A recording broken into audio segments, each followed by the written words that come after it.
Capernaum. Après l'avoir entendu, plusieurs de ses disciples dirent « Ce discours est trop dur.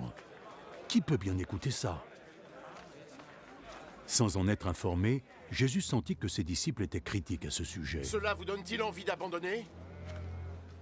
Que se passerait-il alors, si vous voyez le Fils de l'homme retourner à l'endroit où il était auparavant? Ce qui donne la vie est l'Esprit de Dieu. L'homme en tant que tel ne sert à rien. Les paroles que je vous ai transmises apportent la vie et l'Esprit de Dieu. Mais il en est parmi vous qui ne croient pas.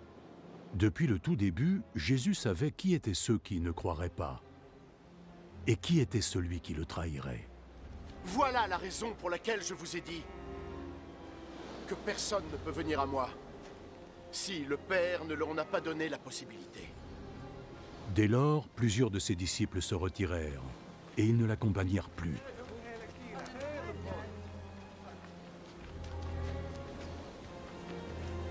Et vous? Vous ne voulez pas partir aussi? Seigneur, et vers où irions-nous? Tu as les paroles qui donnent la vie éternelle. Et désormais, nous croyons et nous savons que tu es le seul et l'unique, l'envoyé de Dieu.